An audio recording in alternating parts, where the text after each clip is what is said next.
Hoje, e se eu dissesse para vocês que houve uma ligação telefônica entre Trump e Putin? Uma ligação pode mudar totalmente o mapa da Europa. Fez com que a Ucrânia anunciasse algo que ninguém teve coragem de dizer desde o início desta guerra. E agora todos os olhos estão voltados para a cúpula de Budapeste. A cúpula que pode ser a última chance de evitar a eclosão de uma nova guerra mundial. Mas a pergunta assustadora hoje é: como o presidente russo, Putin, chegará com segurança a esta cúpula na Hungria? Que esse corredor aéreo, por si só, pode desencadear uma guerra devastadora entre a Rússia e a OTAN. Hoje vamos revelar exatamente o que aconteceu entre Trump e Putin naquela ligação secreta. E por quê? Hoje há medo e há uma grande preocupação na Rússia com essa próxima viagem de Putin para a Hungria. Fiquem!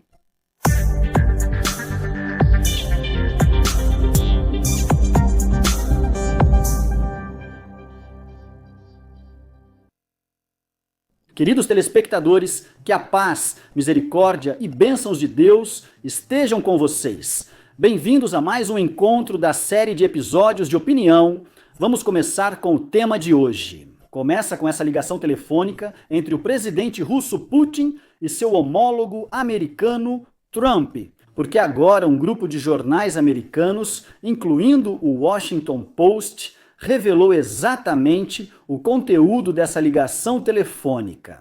Esses jornais revelaram todos os detalhes dessa ligação telefônica, então eles disseram, quer dizer, citando altos funcionários dentro dos Estados Unidos, disseram que Putin exigiu que a Ucrânia se retirasse e abandonasse definitivamente todos os territórios atualmente chamados de República Popular de Donetsk, que fala a língua russa. Isso como condição básica para parar a guerra na Ucrânia. Mas Trump, após essa ligação telefônica com Putin, realizou uma reunião com o presidente ucraniano Zelensky na sede da Casa Branca. E o curioso é que ele não exigiu que a Ucrânia se retirasse desses territórios de Donetsk, e assim por diante, como Putin exigiu. Ele pediu a Zelensky para parar nas linhas de frente atuais, onde quer que estivessem, disse ele. Caso contrário, as coisas ficariam ainda mais complicadas. Então Trump disse a Zelensky: chega, basta. Os soldados de ambos os lados devem voltar para suas famílias, para seu país. É preciso parar essa guerra. O estranho é que esse pedido é exatamente o que Zelensky está esperando. Zelensky saiu dizendo que Trump está absolutamente certo, que a guerra deve parar neste ponto, de acordo com a linha de frente atual. Ele disse que Trump está absolutamente certo, porque a Ucrânia está travando uma guerra contra uma superpotência. Então, está claro que os Estados Unidos estão tentando ao máximo encontrar um meio termo para que isso pare. A guerra. Trump sabia que a Rússia queria controlar todo o território de Donetsk. Sabia que Putin esperava que a Ucrânia se rendesse, mas também sabia muito bem que a Ucrânia não iria se render. Então, o que ele está propondo aqui? Ele está propondo um meio termo, parar a guerra na linha de frente atual. Ou seja, o que está sob controle da Rússia agora continua sob controle dela. E o que está sob controle da Ucrânia também continua sob controle dela. Trump espera que a Rússia faça concessões, espera que a Rússia faça uma concessão para abrir mão da ideia de retirada da Ucrânia desses territórios. O estranho também é que Zelensky disse que é uma boa ideia, que realmente é preciso parar a guerra, que Trump está certo e assim por diante, e que a Rússia é uma grande potência. Mas, ao mesmo tempo, ele saiu ontem mesmo, fez uma declaração dizendo que a Ucrânia não vai se retirar de jeito nenhum e não vai ceder nada à Rússia. Ele só vai interromper a guerra conforme a linha de frente atual, ou seja, depois voltará a lutar. Mas aqui vemos que a Rússia rejeita completamente a ideia de dividir o território dessa região, que historicamente sempre foi território russo. Estamos falando das terras de Donetsk, Kherson, Zaporizhia.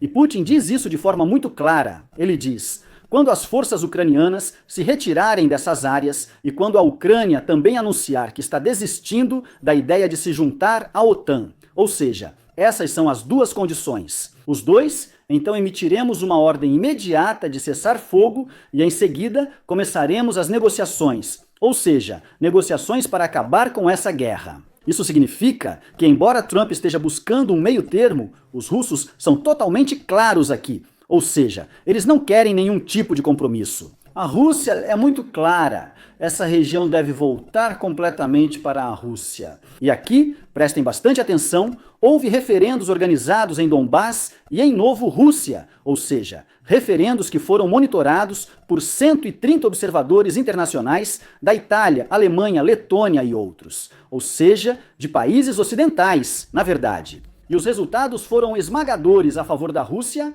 Mais de 99% dos votos foram a favor da anexação da região pela Rússia. Na região de Donbass, mais de 98% dos votos também foram registrados. Na região popular de Lugansk, mais de 93%, também na região de Zaporíjia e mais de 87% na região de Kherson, ou seja, a esmagadora maioria quer que essas regiões se unam à Rússia. A Rússia agora depende muito desses referendos que aconteceram em 2023. Ela disse que não pode abrir mão de nenhum centímetro dessas regiões, porque há um desejo popular para que essas regiões sejam russas e não ucranianas. Ela diz que todas essas regiões históricas russas devem ser integradas, porque isso está de acordo com as leis russas, com as normas internacionais e assim por diante. A Rússia está enviando uma mensagem clara, dizendo que o plano de Trump de dividir essas regiões é totalmente inaceitável para os russos. E aqui devemos prestar muita atenção ao fato de que os russos, na verdade, não consideram essas terras apenas russas, de acordo com a Constituição, ou pela história, ou pela etnia, ou pela língua falada, e assim por diante. Mas por que essas regiões que a Rússia reivindica hoje e que ainda estão sob controle da Ucrânia são áreas muito importantes para ela? Por causa de sua importância social, por causa de sua importância econômica e por causa de sua importância estratégica muito grande. Existem cidades que são grandes centros industriais muito importantes. Existem cidades que são alguns dos maiores centros de indústrias pesadas. Existem cidades conhecidas por suas indústrias de mineração. Existe Kankar. A Rússia não quer deixar essas áreas produtivas para a Ucrânia. Mesmo que esses centros industriais estejam destruídos, ela acredita que é possível restaurar todas essas fábricas e assim por diante e, portanto, retomar a produção rapidamente. Também estamos falando de rodovias muito importantes na região, rotas comerciais, ferrovias. Existem cidades que são centros para viajantes, para o transporte comercial e assim por diante. Portanto, a Rússia quer que essas cidades sejam russas e não ucranianas, ou seja, pelo seu valor estratégico também. Além disso, há cidades que representarão um grande risco social para as áreas controladas pelos russos se não forem tomadas. Ou seja, a Rússia acredita que para haver segurança social nessas áreas que controla hoje, é necessário anexar o restante dessas cidades, os outros centros dessa região também. Além disso, não podemos esquecer que há cidades e centros que ficam às margens do rio Dnieper. E todo mundo sabe que quando você tem uma vista para o rio, não é a mesma coisa que o contrário. Ou seja, estamos falando de uma importância estratégica muito grande. Quando você tem uma vista para esse rio, os russos não podem abrir mão da ideia de ter uma vista para o rio Dnieper que chega até a capital como? Do ponto de vista militar, isso é crucial para os russos. Ter visão desse rio permite monitorar tudo e garantir que a Ucrânia não instale bases da OTAN próximas. Também possibilita vigiar todos os navios de guerra ocidentais na região. Então, a Rússia nunca pode abrir mão desses ganhos positivos importantes para ela por causa do Trump, porque o Trump quer um compromisso. Isso não é possível. Agora, a Rússia ela está vitoriosa, a Rússia ela está travando uma guerra e está em uma posição muito confortável, na posição de vencedora. Então ela não pode aceitar ou concordar com um compromisso. Se ela não conquistar esses territórios restantes por meio de um acordo político, ela vai conquistá-los militarmente, pela força militar, mesmo que essa guerra continue por mais alguns meses ou anos, isso não importa. No final, ela vai conquistar. Por isso, ele acredita que esses objetivos devem ser alcançados para que a Rússia seja forte, para que problemas e ameaças como esses não voltem a acontecer com a Rússia. Então, imaginem comigo como as coisas estão realmente complicadas hoje nesse assunto. A ligação telefônica entre Putin e Trump durou mais de 2 horas e meia. 2 horas e meia de conversa entre os dois apenas pelo telefone. Isso mostra o quanto esse assunto é importante e complexo. Entre as coisas que foram acordadas nessa ligação telefônica está que a capital húngara será a capital dos magiares. Budapeste será o local da próxima cúpula sobre a Ucrânia. Depois de termos visto a cúpula de Auska há cerca de 2 meses, e como Putin foi recebido por Trump como um herói, hoje fala-se que Budapeste, na Hungria, será quem sediará a próxima cúpula. A partir de hoje, começam os alertas e preparativos para a geocúpula.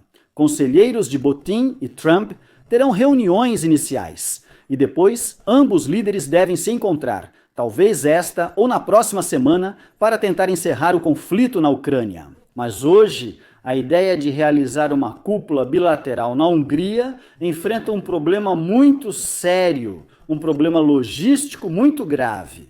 Todos se perguntam como esse problema será superado. Quando falamos sobre a Hungria, estamos falando sobre o polêmico primeiro-ministro desse país, Viktor Orbán, que é amigo dos dois, amigo de Trump e amigo de Putin. Enquanto ele é considerado um inimigo dentro da União Europeia, ou entre aqueles que hoje controlam os círculos da União Europeia, realizar uma cúpula nesse país, na verdade, não é rejeitado nem por Putin, nem por Trump, mas é rejeitado pela União Europeia. Mas o problema é sério. O problema logístico colocado é: como Putin vai chegar a esse país? Pois a Hungria, como todos sabem, está cercada por vários países que declaram inimizade direta à Rússia, entre a Hungria e a Rússia. Encontramos um grupo de países onde é impossível que o avião de Putin voe em seu espaço aéreo em segurança. Estamos falando sobre Polônia, Ucrânia, Romênia e Bulgária. Até hoje ninguém sabe qual será a rota que o avião de Putin vai tomar em direção a Budapeste. Como Putin vai chegar lá? A União Europeia aqui veio se isentar, disse que não vai colocar nenhum obstáculo para impedir a visita de Putin. Ele disse que a permissão para voar sobre o espaço aéreo europeu depende de cada país individualmente, ou seja, o avião de Putin não vai receber autorização da União Europeia, mas sim da Polônia, da Romênia ou de qualquer outro país. Hipoteticamente, diretamente, é assim cada país individualmente. Então, quando a cúpula anterior foi no Alasca, as coisas estavam muito claras. Um avião russo passou pelo espaço aéreo russo em direção ao espaço aéreo americano, sem passar por um terceiro país. Até mesmo os caças americanos que receberam o avião de Putin forneceram proteção aérea suficiente para que ele pousasse em segurança no Alasca. Mas hoje, Putin precisa passar por países terceiros, por um grupo de países, talvez, e não apenas por um só país, e não por qualquer país, mas por países membros da União Europeia, países membros da OTAN, países que declaram hostilidade direta à Rússia. Então, de acordo com todos os especialistas, há 3 rotas principais para Putin. A primeira rota é a mais próxima, que é passar pela Bielorrússia, um dos países amigos e parceiros da Rússia, passando pela Bielorrússia com proteção total dos caças russos. Depois entrar no espaço aéreo polonês, entrar no espaço aéreo da Polônia e depois Eslováquia e em seguida Hungria. Esse caminho é considerado muito perigoso. Não acho que Putin confiaria na Polônia, que, como todos sabem, sempre vem a público dizer que há drones e aviões russos que violaram seu espaço aéreo e foram abatidos, e assim por diante. E, segundo a Aidan, Caso essa rota seja usada, os caças russos retornarão às bases assim que Putin sair do espaço aéreo da Bielorrússia, assim que Putin entrar no espaço aéreo polonês. Nesse momento, ninguém pode garantir o que acontecerá depois disso. Há partes que podem mirar nesse avião para provocar uma guerra mundial. Há partes que podem mirar nesse avião tentando envolver a Polônia nessa guerra, pois há uma grande atividade de inteligência acontecendo dentro da Polônia. Para Putin, é praticamente impossível confiar nessa rota. A segunda rota é que esse avião saia de Moscou e sobrevoe o espaço aéreo da Ucrânia, chegando à Hungria em pouquíssimo tempo. A rota mais próxima, mas isso, claro, está totalmente descartado. É praticamente impossível acontecer. A Ucrânia está em guerra, tem mísseis, tem aviões e assim por diante. A terceira rota é muito longa, pois o avião teria que passar sobre o Mar Negro, depois pelo espaço aéreo turco, depois pela Bulgária, Sérvia até chegar à Hungria. Essa rota também não é segura, mas talvez possamos dizer que é menos perigosa, porque só precisaria garantir a segurança sobre a Bulgária. Isso talvez seja conhecido, talvez seja uma intervenção dos Estados Unidos, talvez signifique que os Estados Unidos ofereçam garantias de segurança. Todo mundo sabe que os caças americanos estão espalhados pela região, então esses caças podem garantir a rota do voo, por exemplo, sobre a Bulgária, mas até o momento ainda não foi confirmada ou definida essa rota. Todos na Rússia se perguntaram se desta vez o voo seria seguro para Putin. Ou será que talvez veremos um cenário muito perigoso? Um cenário semelhante aos que sempre foram o estopim das guerras mundiais anteriores?